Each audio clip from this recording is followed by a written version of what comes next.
তিনিই শিক্ষক, তিনিই দপ্তরি, তিনিই পরিচ্ছন্নতা কর্মী। ৩২ বছর ধরে একাই চালাচ্ছেন এক কক্ষের এই ছোট্ট স্কুল। অথচ এই স্কুলের ফলাফল শুনলে অবাক হতে হয়। গত বছর 5-এর 14 জনের বৃত্তি দেওয়া হয়েছে, 14 জনে বৃত্তি পাইছে, ট্যালেন্ট পুল সহ। প্রত্যন্ত গ্রামের এই স্কুলের শিক্ষিকা দোলন ভৌমিক। তার শিক্ষার্থীদের কেউ এখন ঢাকা বিশ্ববিদ্যালয়ে পড়ছেন, কেউ মেডিকেল কলেজে। এই স্কুল থেকে পড়েই কেউ হয়েছেন বিসিএস ক্যাডার। কেউ আমরা ডাবিতে লেখাপড়া করছি। আমার এক কাজিনই আছে, সে বিসিএস ক্যাডার হয়েছে, সেই স্কুলেরই লেখাপড়া করছেন। অথচ এই স্কুলে আলাদা আলাদা বিষয়ের শিক্ষক নেই। সকাল 10টা থেকে বিকেল 5টা পর্যন্ত একাই ক্লাস নেন দোলন ভৌমিক। মাস শেষে তার বেতন মাত্র 3 থেকে 3,500 টাকা। শিক্ষার্থীদের যেন বাইরে প্রাইভেট বা কোচিংয়ে যেতে না হয়, সেই চেষ্টা করেন ক্লাসের ভেতরেই। আমি যেভাবে পড়াই একবারে প্রাইভেট পড়া, যতটুকু একটু একটু পড়ায় যায় এরা স্কুলে শিখে ফেলে। সরকারি ছুটির দিন ছাড়া বন্ধ থাকে না স্কুলটি। দোলন ভৌমিক অসুস্থ হলেও চলে আসেন স্কুলে। পরিবারের মানুষও বহুবার বলেছেন এবার ছেড়ে দাও।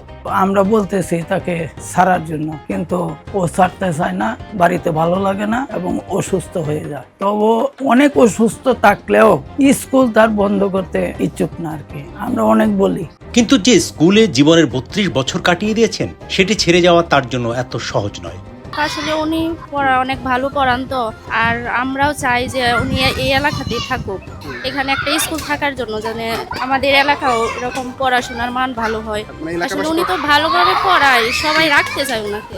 অথচ এত শিক্ষার্থীকে এগিয়ে দেওয়া এই শিক্ষকের নিজের শিক্ষক হওয়ার পথটাই সহজ ছিল না। ময়মনসিংহের যে গ্রামে দোলন ভৌমিক বেড়ে উঠেছেন, সেই গ্রামে তিনিই ছিলেন প্রথম নারী যিনি এসএসসি পাশ করেছিলেন। সরকারি বিদ্যালয়ে শিক্ষকতার জন্য পরীক্ষা দিয়েছিলেন, উত্তীর্ণ হতে পারেননি, কিন্তু দমে যাননি দোলন। এরপর ব্র্যাক তাকে সুযোগ করে দেয় শিক্ষকতার। সেই থেকে শুরু। তারপর কেটে গেছে 32 বছর। আমার এটা একটা নেশা হয়ে গেছে। তো আমার যদি স্কুল থাকে তাহলে আমি প্রতিদিন সকালে ঘুম থেকে উঠে আমার অনেক কাজ আছে বাড়িতে, কাজ শেষ করে রান্না বান্না করে তারপরে আমি স্কুলে আসি। Which is the world-class cable brand? Walton Cables, নিরাপদ সংযোগ।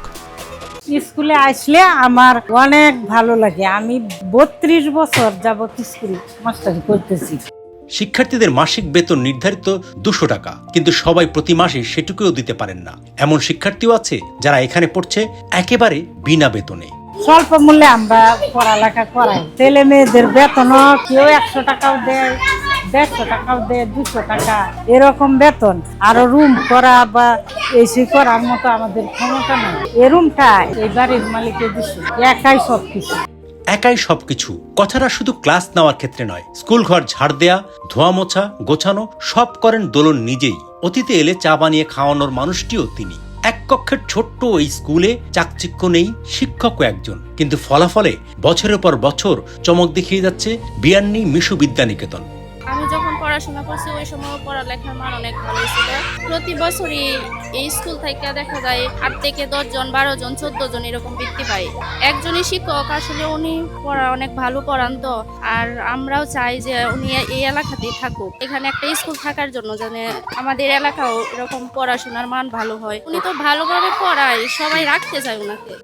কিশোরগঞ্জ সদরের কালটিয়ায় এই স্কুলের শিক্ষিকা দোলন ভৌমিকের কাছে জানতে চেয়েছিলাম সরকার বা রাষ্ট্রের কাছে তার কিছু চাওয়ার আছে কিনা। উত্তরে তিনি বলেছিলেন, আশপাশের 3 গ্রামের মানুষের কাছ থেকে যে সম্মান আর শ্রদ্ধা তিনি পেয়েছেন সেটি টাকা দিয়ে কেনা সম্ভব নয়, তাই টাকা পয়সা নিয়ে তার কোনো আক্ষেপও নেই। দোলন ভৌমিক মনে করেন স্কুলের বড় ভবন কিংবা চাকচিক্য থাকলেই যে পড়ালেখার মান ভালো হবে, বিষয়টি তেমনও নয়।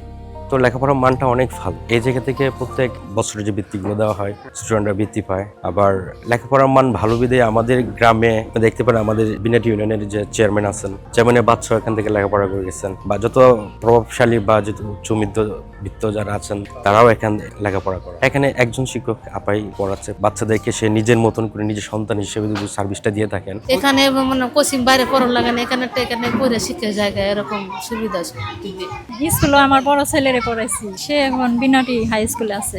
এই স্কুলে লেখাপড়া মান অনেকটাই ভালো, ম্যাডাম অনেক ভালো, অনেক দিন ধরে ক্লাস করাইতেছে, লেখাপড়া করাইতেছে। ছাত্র হিসেবে অনেক ভালো ছাত্র স্কুল থেকে বাইর করে প্রতি বছর বছর, এই জন্য আমরা এই জায়গায় পড়াই।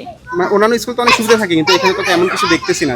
তেমন কিছু না দেখতে পারলেও লেখাপড়ার দিক দিয়ে অনেকটাই ভালো। না, আমাদের দিদি অনেক ভালো, উনি অনেক ভালো লেখাপড়া করায়, দেখে পড়া মান ভালো, বাচ্চারা খাইবে বৃত্তি পায়। এই এলাকার লোকেরা আমারে বলতেছে যে না, এখান থেকে যাওয়া যাবে না, আপনার স্কুল করা লাগবে। পরে হেরাই খুঁজিয়া আমারে হেরাও আমারে ছাড়ে না, এই এলাকার মানুষও ছাড়ে না। আমার অনেক ভালো লাগে। আমার যদি স্কুল বন্ধ থাকে, আমার ওই দিন আমার দিন যায় না, অনেক খারাপ লাগে আমার। এটা এখন আমার পেশার থেকে নেশা হয়ে গেছে বেশি। টাকার কথা বললে এটা কিছু না, সামান্য কিছু। এই যে বললাম যে আমার এটা নেশা। 2013 সালে সমাপনী দিছি, সমাপনীর মাঝে 22 জনে প্লাস পাইছি, জিপিএ 5 পাইছে, আর 10 জন 32 জন ফুলাবানি পরীক্ষা দিছে সমাপনী।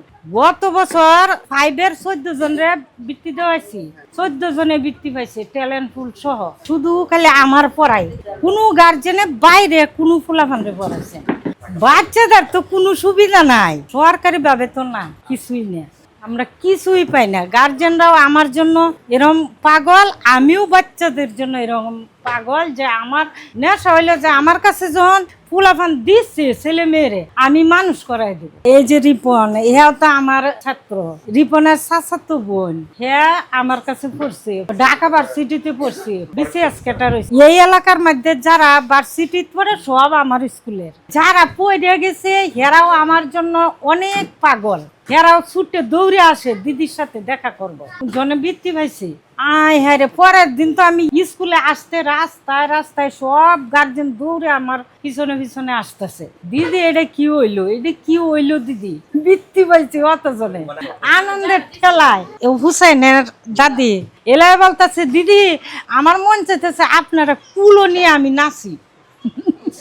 আমাদের পুরো সংসারটা একদম সে মাই সুন্দর করে সাজায়, তারপর সংসারের সব কাজ শেষ করে তারপর আমার মার স্কুলে গিয়েছে। তো আমিও আমার মার স্কুলেই পড়ছি।